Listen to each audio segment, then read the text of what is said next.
You're a German fighter pilot in 1944. Your fuel gauge just hit zero. Below you, enemy territory stretching for miles. Behind you, the flaming wreckage of your squadron. And then, through your cockpit glass, you see it. An American P-51 Mustang pulling up right beside you, close enough to see the pilot's face. This is the moment Franz Stigler had to make an impossible choice. And what happened next would haunt both men for the next 40 years. December 20th, 1943. Bremen, Germany. 21-year-old Charlie Brown was on his first mission as an aircraft commander. He was piloting a B-17 bomber called the Old Pub with a crew of 9 men who trusted him to bring them home. The mission was simple: on paper bomb a German aircraft factory and get out. But nothing about war is ever simple. The flak hit them before they even reached the target. Shrapnel tore through the fuselage. The nose gun was destroyed. Then the fighters came wave after wave of Bf-109s and FW-190s. They attacked from every angle, and the Old Pub became a bullet magnet. The tail gunner was killed instantly.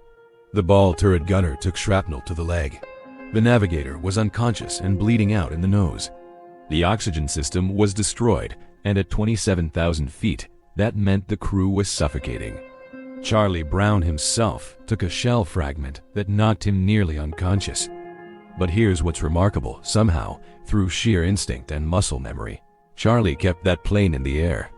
Half conscious, bleeding, with a crew that was more dead than alive, he managed to turn that shattered bomber toward England. The B-17 fell out of formation. It was alone now, wounded, an easy kill for any German fighter pilot looking to add to their tally. The plane was so shot up, it looked like it had been through a shredder. There were holes you could walk through. The tail was barely attached. One engine was dead, another was smoking, and the controls were responding like they were held together with tape and prayer. This was a plane that had no business being in the sky. Franz Stigler was refueling at a German airbase when he saw it, a lone B-17, flying low and slow, listing badly to one side. To an experienced fighter pilot, this was what they called a sitting duck. Stigler was no rookie. He had 22 kills to his name. He needed just one more to earn the Knight's Cross, the highest honor a German pilot could receive. This damaged bomber, limping through German airspace, this was gift-wrapped glory. He jumped into his Bf-109 and took off. Within minutes, he was closing in on the Old Pub. As he approached from behind, he armed his guns. This would be quick, effortless, his 23rd kill. But then he pulled up alongside the bomber, and everything changed. Through the massive holes in the fuselage, Franz could see inside. He saw the wounded tail gunner slumped over his gun. He saw crew members desperately trying to help their dying friends. He saw blood on the walls. He saw the pilot, barely conscious, struggling to keep the aircraft level. This wasn't a military target anymore. This was a flying coffin. These men were already dead. They just didn't know it yet.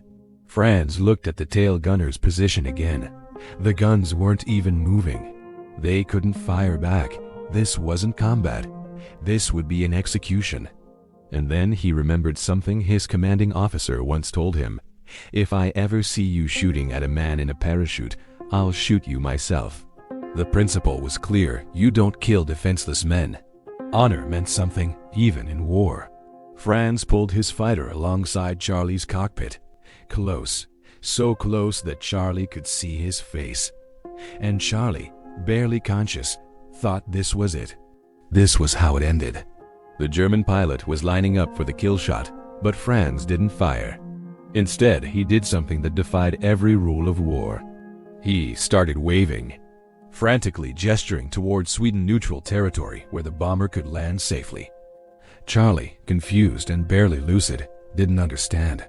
Was this a trick? A game? Franz tried again. He pointed at Charlie, then pointed north. "Land in Sweden. You'll survive." But Charlie was too disoriented. He kept flying west, toward England, toward home. Even if it killed him.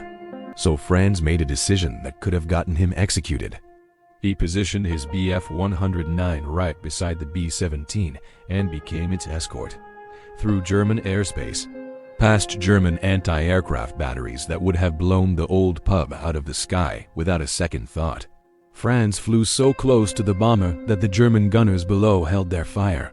They saw the 109 and assumed this was a capture in progress, a German pilot escorting a prize back to base. Franz even saluted his own gunners as they passed, selling the illusion.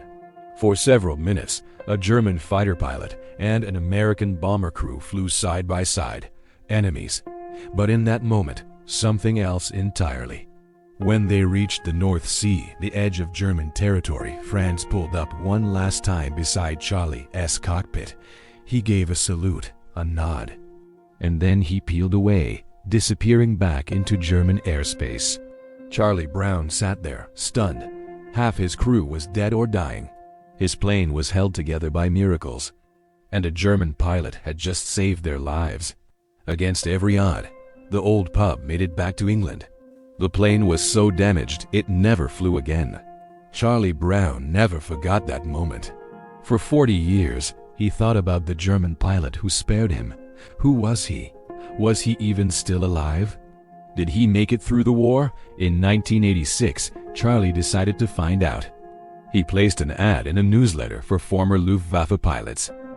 He described the incident, the date, the location, the battered B-17, the lone Bf-109. 4 months passed.